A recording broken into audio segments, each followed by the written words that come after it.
Gracia y paz de Dios nuestro Padre y del Señor Jesucristo. Un saludo muy especial para todos los que siguen esta página porque tienen amor de la verdad. Quiero saludarles en el nombre del Señor, también a nuestros consiervos ministros de esta misión, así como también a sus familias y a las iglesias que apacientan. Muchas bendiciones y queremos invitarles a todos para que compartamos un tema de la palabra del Señor.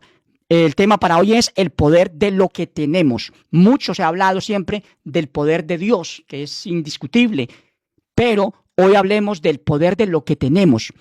Y vamos a ver en la Escritura cómo el Padre, lo que tenemos, aunque nos parezca a nosotros sencillo o casi insignificante o poco importante, pues en las manos de Dios eso tiene poder, eso que Él nos ha dado, porque Él ha impregnado poder para glorificarse con lo que tenemos. Entonces, para hoy el tema es el poder de lo que tenemos.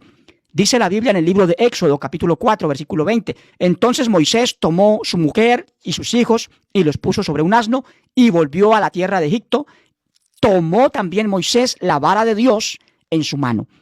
Entonces vamos a enfocarnos en este tema del poder de lo que tenemos y vamos a usar a este gran hombre de Dios, Moisés, como un gran ejemplo. Vamos a ver entonces que un antes y un después en su vida, y allí aprendió que el poder de lo que tenemos, de lo que Dios ha puesto en nuestras manos, es más, mucho más de lo que podemos imaginar. Dice la Escritura que cuando Dios lo llama a él, sucede algo especial que seguramente él no se esperaba. Vamos a mirarlo. Entonces Moisés respondió diciendo: He aquí que ellos no me creerán, ni oirán mi voz, porque dirán: no te ha aparecido Jehová. Y Jehová dijo: ¿qué es lo que tienes en tu mano? Y él respondió: una vara. Hasta ahí todo normal. Moisés había sido el pastor del rebaño de las ovejas de su suegro. Y eso entonces, pues obviamente requería herramientas de trabajo, y una de esas, la principal, era esa vara. Para él arriar el ganado, para él apoyar el ganado, ayudarlo a salir de algún pozo donde cayeran. O sea, nada especial, no tenía nada especial. Y entonces el Señor le está dando una lección a él de que lo que él, sin que nos demos cuenta, haya puesto en nuestras manos, él lo puede transformar y usar para hacer maravillas. Porque hay poder, no solamente en Dios, sino en lo que él ha puesto en nuestras manos. Eso que tenemos en nuestras manos, así sea la sola voluntad de hacer algo, ya es algo que tenemos. Vamos a mirar entonces a Moisés, cómo él recibe de Dios una lección aquí. Y es que eso que él tenía tan en poco, o como sencillamente una herramienta de trabajo, aquí empieza a suceder algo maravilloso, y es lo que sigue diciendo aquí la Escritura. Versículo 3. Él le dijo: échala en tierra. Y él la echó en tierra, y se hizo una culebra, y Moisés huía de ella. Entonces, lo que antes era para él simplemente una herramienta de trabajo, ahora el Padre le dice: tírala, arrójela, y allí en el suelo se convierte en una serpiente que él huía de ella. O sea, se convirtió en un problema. Es posible que lo que Dios ha entregado en nuestras manos en algún momento se nos convierta en un problema, porque nos trae dificultades. A veces incluso puede ser que lo que Dios ha puesto en nuestras manos, como la fe en Él, esto se convierta en un problema porque esa fe nos exige demostración, porque la fe sin obras está muerta. Entonces decimos que tenemos fe, pero cuando Dios pone en nuestras manos un problema, una dificultad, lo que está poniendo es una oportunidad para ver la gloria del Señor. Pero Moisés aquí no lo entendió así, sino que arroja lo que el Señor le había dicho, la vara, en tierra, la tira, y allí se convierte en serpiente, y él empieza a huir de ella. Pero Dios le dice: no se trata de que eso lo haga huir a usted, al contrario, tómela por la cola, y una vez que él la toma, obedeciendo la voz del Señor, esta otra vez se convierte en una vara. Entonces, hermanos, lo que Dios nos ha entregado en nuestras manos, aunque parezca sencillo, o solamente algo normal, hermano, eso en las manos del Señor es algo que tiene poder, porque Él le ha impregnado poder a eso que nos ha entregado. Entonces, aquí Moisés recibe una enseñanza tremenda, y es de no tener en poco lo que tenemos en nuestras manos. Eso que tenemos puede ser una oportunidad. Usted dice: yo llegué aquí a un barrio, a un lugar, o vivo en un sitio donde no hay una iglesia, una congregación de las nuestras. Y entonces usted dice: pero no hay iglesia, ¿dónde me voy a congregar yo? Hermano, esa es una oportunidad que Dios le está entregando a usted en sus manos, de trabajar para que ahí haya una iglesia. Pero es que yo no sé predicar, no soy un pastor, no soy un evangelista. Hermano, lo poco que usted tenga, así sea la sola voluntad, en las manos de Dios, Dios puede usarlo para hacer cosas gloriosas. Entonces el llamado en el nombre de Jesús es a eso, a que nosotros no tengamos en poco lo que Dios ha entregado en nuestras manos, Al contrario, así sea un problema que como a Moisés nos haga huir de él. No, yo me voy de aquí, voy a buscar otra ciudad o qué sé yo, o incluso una iglesia de doctrina pagana, de que creen en modalismo y todo eso porque tengo que congregarme. Hermano, no haga eso, no hay que huir de la dificultad. Hay es que aprovecharla para que Dios se glorifique. Pero ¿cómo podemos hacerlo? Hermano, usando lo poco que tenemos. Tenemos aliento en nuestra boca para pronunciar palabras.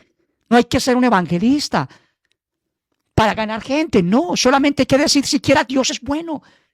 Él me cambió, Él me salvó. Él me ha bendecido, en fin, alguna cosa. O consígase unos folletos y repártalos, pero haga algo con lo poco que Dios le ha entregado a usted, así sea la sola voluntad de hacerlo. Hágalo, no huya del problema, no huya de la dificultad. Hay que tomarlo por la cola en el nombre de Jesús, ese problema, esa dificultad, y verla como una oportunidad, no como un problema. Hay enfermedades y hay gente que lo saca del cristianismo, no, pero yo soy enfermo y pues mire, creyente y vea en mi situación. Hermano, es una oportunidad para Dios glorificarse, pero hay que creer lo que sea, que al que cree en Él, aunque esté muerto, vivirá, dice la palabra. Y Él no ha cambiado. Lo que ha cambiado es la mentalidad del cristianismo, que pensamos que para ser usados por Dios, entonces tenemos que ser megaministros, famosos, grandes oradores, reconocidos, evangelistas o misioneros. No, solo tenemos que tener algo en nuestras manos y lo tenemos ya. El poco conocimiento, lo que sabemos, poco, mucho, todo eso es algo. Y ese algo se convierte en mucho cuando nosotros lo usamos. Moisés aquí recibe esa tremenda lección. Y Dios le dice, por esto creerán en ti, que Dios se te ha aparecido. Hermano, ¿por qué? Porque él iba a usar lo que Dios le había entregado en sus manos. O sea, es que usarlo. A veces Dios no obra no es porque no quiera, sino porque nosotros no sabemos valorar lo que ha puesto en nuestras manos. Y como les digo, es una oportunidad, si sea un problema o una dificultad, es una oportunidad que Dios quiere usar para que la utilicemos ahí donde estamos o frente a lo que nos encontramos. Hubo un hecho que realmente fue sorprendente y que no se dio por el poder de Dios. Y alguien me dirá, pero usted está equivocado porque ahí lo que obró fue el poder de Dios. No, hermano, no fue el poder de Dios directo. Fue el poder de Dios indirecto. Fue el poder de Dios en lo que nos ha entregado, en lo que ha puesto en nuestras manos, para que aprendamos a creer que lo que Él ha puesto en nuestras manos es grandioso. Miremos el caso. Ya Moisés en el versículo anterior había orado, estaba orando, porque tenía a los egipcios tras ellos, tenía una multitud desesperada, llena de miedo, y no sabía para dónde correr, no había para dónde huir realmente, ni tiempo para hacerlo. Entonces empieza a orar, lo que sabemos hacer los creyentes frente a los problemas, orar. Y no está mal orar, pero hermano, no siempre es el momento para orar. Hay que orar en la mañana, ojalá en la madrugada, sacar tiempo, hablar con el Altísimo, porque no sabemos en el día qué oportunidades se nos presenten, qué dificultades, qué problemas o qué ocasiones para hacer algo con lo que Dios ha entregado en nuestras manos. Pero entonces Moisés creyó que cada que había un problema, lo que hacen los evangélicos ahora, los cristianos, llega un enfermo a la iglesia y se ponen a orar para que Dios lo sane.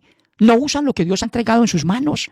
El Señor Jesús dijo, sanad enfermos, limpiad leprosos, resucitad muertos. No dijo, oren a Dios para que los resucite, oren a Dios para que los sanen. No, Él le dijo a los discípulos, háganlo ustedes. Levanten muertos, limpien leprosos, hagan maravillas. Pero no dijo, pídanle a Dios para que las haga. Y el cristianismo lo que hace es eso. Orar para que Dios sane, orar para que Dios obre. No, hermano, hay que hacerlo nosotros, con lo que Dios nos ha entregado, con la autoridad que nos ha dado, con el poder que nos ha dado. Hay que saberlo usar, sí, con madurez, y no por vanagloria, sino para la gloria del Altísimo, para la honra de nuestro Padre amado. Tenemos ahí en la Biblia una oportunidad para ver esto, este acontecimiento maravilloso, y es cuando Moisés, en vez de proceder, está orando, y Dios le dice, ¿por qué clamas a mí? Y tú alza tu vara y extiende tu mano sobre el mar y divídelo y entren los hijos de Israel por en medio del mar en seco. Mire, tú alza ¿qué? Lo que él consideraba antes que era solamente una herramienta de trabajo, que no era nada importante. Pero Dios dice, alza tu vara. O sea, lo que yo he entregado en tus manos, levántelo, póngalo en alto, utilícelo, hágalo valer porque yo se lo he entregado. Porque, hermano, hay poder en lo que Dios ha puesto en nuestras manos. No es algo vacío, no, hay que ponerlo en alto, hay que creer que eso puede ser útil en las manos de Dios, aunque parezca insignificante. Si usted no se considera un gran evangelista, no tenga miedo, que usted solamente esa poca capacidad que tiene para hablar de Dios, así ya para decir que Él es bueno, que Él cambió su vida, para entregarle un folleto a alguien y decirle, mire, lea que aquí hay versículos de la Biblia muy bonitos. Y entonces, hermano, por ahí puede empezar la obra de Dios en una persona. pero tenemos que poner en alto, alzar lo que Dios ha entregado en nuestras manos. Entonces Moisés hace lo que el Señor le ordena, alzar eso que Dios le había entregado. Lo levantó la vara, extendió su mano hacia el mar y lo dividió. Porque aquí le dice precisamente eso: alza tu vara, extiende tu mano sobre el mar y divídelo. No dijo, yo lo voy a dividir, eso no lo dijo el Padre, sino usted lo va a dividir con lo que yo le he puesto en sus manos. Eso me parece glorioso, que Dios nos tenga tan en cuenta a nosotros, hermano, que no solamente busque su gloria, la de Él. Él lo merece todo y toda la gloria es para Él. Como dice en Apocalipsis, Él merece toda gloria, Él y el Cordero. Pero hermano querido, es tan grande y tan misericordioso el Padre que le dice a Moisés y a cualquiera de nosotros: alce lo que yo he puesto en sus manos, póngalo en alto, reconozca que yo le he dado algo importante y utilícelo. Y va a ver qué va a suceder, cosas grandes. Nosotros tenemos el poder para hacer grandes cosas con lo que Dios ha entregado en nuestras manos, pero tenemos que creer y tenemos que usar lo que Dios ha entregado en nuestras manos, aunque parezca insignificante. Entonces, Él lo hace y la gloria de Dios se ve, el mar se divide en dos, había que abrir un espacio inmenso y se abrió el mar en seco y pasaron por ese mar en seco porque un hombre creyó que lo que Dios había entregado en sus manos, después de haber pensado que era poca cosa, que era solamente una herramienta de trabajo, pues Él lo puso en alto, le creyó al Señor y vio la gloria de Él. Entonces, eso me parece maravilloso. Pero también hay que tener en cuenta que el enemigo suele, en su astucia, querer imitar, buscar imitar lo que actúa, lo que sucede cuando nosotros usamos lo que Dios ha puesto en nuestras manos. Vamos a ver otro caso, ya con el Aarón de la Biblia y con la vara que también tenía él, en la cual Dios depositó poder. O sea, Él en lo que nos da pone poder, así sea un talento, una habilidad, así sea nuestra forma de ser, que somos amables. Eso se puede usar para hacer maravillas, hablando con alguien de Cristo, un enfermo que tengamos frente a nosotros o por ahí cerca. Usemos eso para una oportunidad para Dios, glorificarse. Solamente usemos esa, así sea la sola voluntad. Dios a través de ella se puede glorificar. En Aarón Dios había entregado también una vara, y esa vara, miren lo que sucede con esa vara, dice: entonces llamó también Faraón sabios y hechiceros e hicieron también lo mismo. Los hechiceros de Egipto con sus encantamientos, pues echó cada uno su vara, las cuales se convirtieron en culebras. Mas la vara de Aarón devoró las varas de ellos. Entonces, hermano, aquí lo que vemos es la astucia del enemigo. Cómo siempre quiere imitar a lo que nosotros tenemos, imitarlo en sus ministros. La Biblia dice que el diablo tiene ministros, dice, aún sus ministros se disfrazan como ministros de justicia. Entonces el mundo está lleno de ministros disfrazados de ministros de justicia. Por eso es que existe Babilonia actualmente, la gran Babilonia, la gran confusión, todo el mundo religioso, creyendo en Dios y llenos de ministros, pero sin darse en cuenta, la inmensa mayoría de ellos son ministros del enemigo, que están puestos para acaparar gente, para atraer gente, para tenerlos ahí en lo que llama la Biblia casas de tiniebla, casas de prisión. Iglesias donde la gente la tienen prisionera de una fábula, de una mentira, de un encantamiento, porque ahí son amables, porque ahí suceden aparentemente cosas bonitas, y entonces todo eso los tiene ahí atrapados, encarcelados en esas casas de prisión. Y tienen ministros ahí, vestidos como ministros de justicia. Pero entonces ahí también Faraón los tenía. Y llama a toda esa gente para que hagan lo mismo que hizo Moisés y Aarón. Y es que la vara de Aarón, una vez lanzada en tierra, se convierte en serpiente, pero esta entonces luego es imitada por las otras varas de los otros. Y es que también se convierten en serpiente las varas de los que había llamado Faraón allí, encantadores y toda esta gente que él tenía allí en su séquito. Y entonces ahí tenemos eso, que el diablo tiende a imitar lo que sucede en las cosas del Señor, imitarlo. Entonces por eso, hermano, no podemos nosotros dejarnos engañar. El cristianismo tiene que despertar. Ahora nosotros creemos en milagros, claro que sí, los milagros pueden pasar en cualquier parte, porque los milagros no los hace la doctrina, sino la fe que tengamos en el Creador. Por eso suceden milagros antes de Cristo y después de Cristo.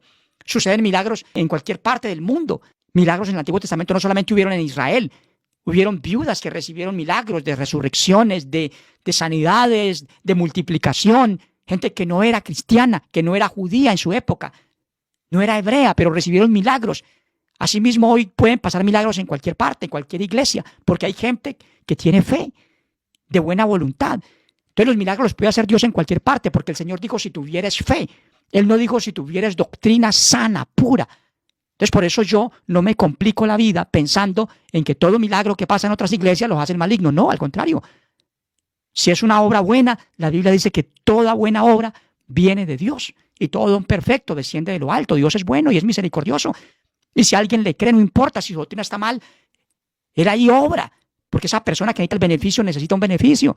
Entonces, el milagro es engañoso también, porque los milagros, hermano, van a engañar a muchos, creyendo que están formando parte de la iglesia verdadera, cuando no es así. El Señor dice, muchos me dirán en aquel día, Señor, en tu nombre hicimos milagros, echamos fuera demonios, profetizamos. Y el Señor les va a decir, yo no los conozco. ¿Por qué no los conoce? Porque ellos eran, desafortunadamente, ministros engañados o pueblo engañado. Porque eso es lo que hace el diablo, quiere imitar lo que hace Dios correctamente, imitarlo. Y como el enemigo sabe que Dios en su misericordia obra en cualquier parte, pues se le engaña a la gente doctrinalmente, pero allí suceden cosas porque Dios es grande en misericordia y actúa, procede en cualquier parte, sin importar la doctrina. Pero los milagros no son garantía de salvación, porque no somos salvos por milagros, sino por doctrina. La Biblia dice, ten cuidado de ti mismo y de la doctrina. No dice y de los milagros. Y hay gente que está teniendo cuidado de los milagros. No, yo estoy en mi iglesia porque ahí el Señor sanó a alguien, porque ahí ha pasado milagros. Entonces todas las iglesias creen que son la iglesia verdadera porque ahí han habido milagros o hay milagros. No, la Biblia dice que los milagros no son los que salvan. Textualmente dice el apóstol es que lo que salva es la doctrina. Y se lo dice a un ministro, a un pastor llamado Timoteo. Ten cuidado de ti mismo y de la doctrina. Note que no le dijo y de los milagros. Haciendo esto te salvarás a ti mismo y a los que te oyeren. Entonces es la doctrina sana, pura, la que salva a la gente una vez que ya esta está siendo predicada, conocida. Porque cuando hay ignorancia, Dios pasa por alto los tiempos de la ignorancia, dice la Biblia. Hay gente que ha muerto creyendo en Trinidad o en unicidad, pero nadie les explicó la doctrina apostólica verdadera, la de Cristo. Ahora se está predicando porque estamos en la predicación del Evangelio eterno, que estuvo oculto debajo de fábulas por siglos. Y por eso entonces llegó el momento del ángel con el Evangelio eterno, para que se predique otra vez ese Evangelio eterno que trajo Cristo y que predicaron los apóstoles, pero que luego cayó sepultado por fábulas. Y ya eso lo deja claro la Biblia desde cuándo, años 60 después de Cristo.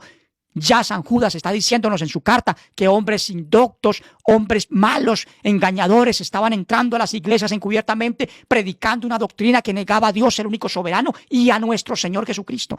Ahí nos está hablando de que estaba metiendo la unicidad, donde a veces dicen que el Padre es el mismo Hijo o el Hijo es el mismo Padre, dependiendo del momento. Ahí están negando a uno o al otro. Están negando la doctrina de los apóstoles. Pero luego viene la doctrina de la Trinidad, donde nos dicen que si hay tres personas distintas, pero que son coiguales y coeternas, ahí están añadiendo a la revelación del Padre y a la del Hijo, porque el Padre reveló que Cristo no era un Dios encarnado, que era Él mismo encarnado, ni que era el Hijo encarnado. No, Él dijo, el Padre, según Pedro, lo que dice que el Padre le había revelado es que Cristo es el Cristo, el Hijo del Dios viviente. Y Cristo reveló quién es el Padre y que es Él mismo. Él dijo que te conozcan a ti, el único Dios verdadero, y a Jesucristo a quien has enviado. ¿Cuándo lo envió y desde dónde lo envió? Cuando tuvo 30 años, que empezó su ministerio. Porque Dios del cielo envió fue la palabra. Y a Cristo lo envió cuando tenía 30 años, que empezó su ministerio. Él no quería empezar todavía, pero su madre le dice, hágalo, es el momento. Aunque él decía, no ha llegado mi hora. Pero la madre sabe que sí, porque también tiene el Espíritu del Eterno en ella. Y le dice, es el momento. El Padre te envía desde ya a ejercer el ministerio. Y él empezó a hacer su ministerio. Entonces lo envía desde el día que él empieza su ministerio allí con ese milagro en las bodas de Caná de Galilea. Entonces el diablo quiere imitar lo que hace el pueblo del Señor y aprovecha que suceden milagros en cualquier parte, pero los milagros no son garantía de salvación. Es la doctrina la que salva, no los milagros. Para que no se confíe usted en milagros que puedan suceder en su iglesia, donde quiera que sea. Ahora, ¿qué dice entonces la Biblia? Nos muestra eso, que hay que tener en cuenta eso. El enemigo quiere imitar. Pero aunque quiera imitar, hay algo precioso. Y es que aquí dice que la vara de Aarón, convertida en serpiente, en culebra, dice, devoró a las varas de los sacerdotes que tenía allí, paganos, hechiceros, todo eso que tenía Faraón. Eso dice la Biblia. Y echó a Aarón su vara delante de Faraón y se hizo culebra. Pero luego los otros hacen lo mismo. Dice, mas la vara de Aarón devoró las varas de ellos. Entonces siempre, hermano, al final va a prevalecer la verdad. Siempre va a prevalecer lo que Dios ha puesto en nuestras manos. Va a prevalecer. Así sea cuando el día del juicio, que la gente que consideraba que tenía la verdad va a ver que fueron desafortunadamente engañados. Así sea en el final ya de todo, va a prevalecer lo que tenemos nosotros, los que realmente somos portadores de la verdad. Porque esto que tenemos, amados, es lo más precioso que se puede tener. La Biblia dice: no se alabe el sabio en su sabiduría, ni el rico se alabe en su riqueza, mas alabes en esto el que se hubiera de alabar, en entenderme y conocerme, dice el Creador. Entonces nosotros tenemos esa bendición de entender al Padre y conocer al Padre. Y conocerlo, hermano, es a través de las Escrituras, de lo que Él realmente ha revelado, de quién es Él, de si es que es una Trinidad, si es que es una unicidad cambiante, de padre a hijo, de hijo a padre, según el momento, ese paganismo, modalismo del cristianismo, ya sea en el trinitarismo o ya sea en las otras doctrinas intermedias que creen que un hijo creado por allá vino a hacerse hombre, o del unicitarismo que cree que el Padre fue el que se hizo hombre. Hermano, todo ese paganismo va a quedar al descubierto cuando el Señor le diga a mucha de esa gente que ya en este tiempo, habiendo escuchado la verdad, no quiere aceptar, y les va a decir: no los conozco, apártense de mí. O sea, Él no fue el Jesús de ellos, por eso no los conoce, porque hay varios Jesuses. Hay un Jesús Padre eterno que vino a encarnarse según los unicitarios. Hay otro Jesús Hijo eterno que también vino a convertirse en hombre según los trinitarios. Hay un Hijo creado que vino a encarnarse según lo que dicen los arrianos, o otros que creen en esas doctrinas paganas del modalismo, que son muchos. Entonces, estamos nosotros claros en la palabra. Lo que tenemos de parte de Dios tiene poder, y aunque el enemigo quiera imitarlo, al final siempre va a quedar claro quiénes realmente sí habíamos recibido algo de parte de Dios y quiénes no. Ahora, hay algo precioso ya para terminar que quiero leer en el Evangelio de San Juan, capítulo 6, en el versículo 9 dice: he aquí está un muchacho que tiene 5 panes de cebada y 2 pececillos. ¿Mas qué es esto para tantos? Y el versículo 11 dice: tomó Jesús aquellos panes y, habiendo dado gracias, los repartió entre los discípulos, y los discípulos entre los que estaban recostados, asimismo de los pececillos cuanto querían. O sea, alguien llegó a ese lugar desierto donde no había donde comprar alimentos, no había tiempo o dinero para ir a traer, en fin, pero no había cómo alimentar a una multitud de 5,000 o más personas. Pero entonces ahí hay un muchacho atrevido, osado, que sabe que lo poco que tiene en sus manos o en su mochila donde llevaba esos 5 panes y esos pececillos, eso si él lo pone en las manos del indicado, del Señor, entonces se puede convertir en algo glorioso. Este muchacho, hermano, que aquí ni siquiera se menciona el nombre de él, realmente es un tremendo héroe de la fe, porque él cree que lo que ha recibido de mano de Dios, así fuera su propia alimentación, se puede convertir en algo glorioso si se pone en las manos de él. Entonces, él lo entrega a uno de los discípulos, y ese discípulo, apóstol del Señor, va y se lo lleva al maestro. Cuando oye la discusión dice: bueno, aquí hay un muchacho que trajo estos 5 panes de cebada y trajo unos pececillos, pero ¿qué es esto para tanta gente? Hermano, hay veces que a las personas menos indicadas podemos menospreciar lo que Dios le ha dado a alguien, ha puesto en las manos de alguien, y eso no debemos hacerlo, pero se hace y sucede.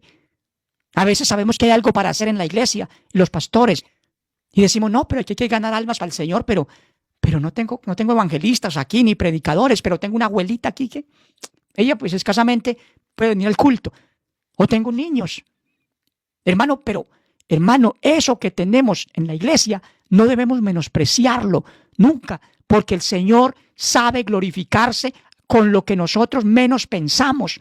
Y asimismo con este muchacho que llegó ahí a donde un discípulo, acercarse seguramente al maestro, pero no había cómo llegar hasta él, entonces se lo entrega a un discípulo y este se lo lleva al maestro, pero con duda. Pues aquí está esto, pero ¿esto qué? Para tanta gente, ¿qué va a servir? Pero el Señor dice: tráigame eso que tiene ese muchacho. Eso poquito que usted cree que no significa gran cosa, pues venga, yo les demuestro que cuando se pone en las manos de Él lo que nosotros tenemos, aunque consideremos poca cosa, Él se glorifica. Pero tenemos que hacerlo. El Señor había podido crear panes de la nada, Cristo Jesús, ¿por qué no?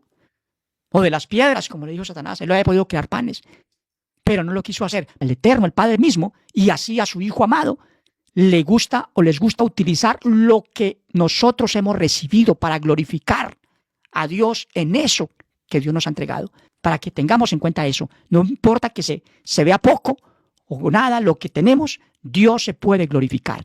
Entonces, hermanos, si usted lo que tiene es muy poco, los que estamos empezando en esta iglesia, a la que cariñosamente la llamo pequeña manada, porque así llamó Cristo a la iglesia cuando apenas estaban sus inicios, que eran los 12, y les dijo: no temáis, manada pequeña, porque a vuestro Padre le ha placido daros el reino. Así llamo yo a esta iglesia, pequeña manada, pero le incluyo la promesa: porque a vuestro Padre le ha placido daros el reino.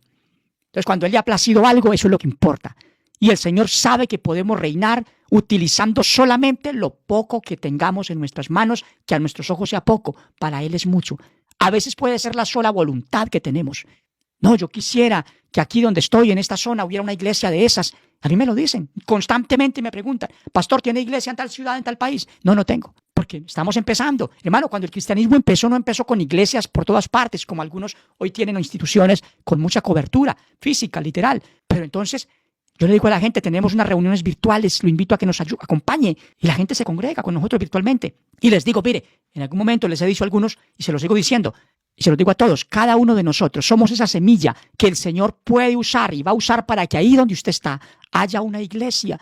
Ah, pero yo no soy pastor, hermano. No tiene que ser un pastor. Solamente invite a la persona a tomarse un café, léale algo de la Biblia, o póngale un video de los nuestros donde explicamos la doctrina de Cristo. Y por ahí dígale que puede entrar a estas páginas nuestras y ahí va a encontrar doctrina o podcast donde compartimos la doctrina de Cristo, o invítalo a las reuniones virtuales que hacemos. Hermano, no hay que hacer tanto. Solamente querer, tener voluntad y usar lo poco que tengamos. Así sea la sola voluntad o la sola oportunidad de hacerlo, pero utilicémosla. Pero a veces no se nos pasa por la cabeza que si estoy en un lugar donde no hay iglesia, la que tenemos nosotros, de esta misma doctrina, sana, la única apostólica realmente, que está libre ya totalmente de paganismo que metieron al cristianismo, como el modalismo, donde los espíritus vienen y se encarnan, el Padre se hace carne, el Hijo Eterno se hace carne, predican los ministros que se disfrazan como ministros de justicia, pero que están engañados desafortunadamente, y muchos de ellos sí aman la verdad, pero tienen que salir de Babilonia y permitir que las ovejas salgan de esa Babilonia, de esa gran confusión que están formando entre todos. Entonces el llamado, amados hermanos, es a utilizar lo que tenemos, así sea la oportunidad esa de que haya una iglesia. Si yo llego a un lugar y no tengo con quién reunirme, no me preocupo por eso. Compro folletos, imprimo, reparto, evangelizo, compro un megáfono, me voy a evangelizar, porque tengo que entender que esa es una oportunidad que Dios me está dando, de que yo solo, no importa que sea solo humanamente, hermano, puedo ver la gloria de Dios formando una iglesia en un lugar. Solo tengo que creer. Y como le dijo Dios a Moisés: levanta tu vara. Hay que levantar, poner en alto lo que consideremos poco, no importa, pero ponerlo en alto. Y con eso el Señor va a abrir el mar, va a abrir camino para que entren multitudes a la iglesia, al cristianismo genuino. Entonces, quiero agradecerles a todos por haber visto este video. Muchas gracias, que el Señor les bendiga. Les invito a dar un like, a compartir y a seguir esta página. Muchas bendiciones para todos.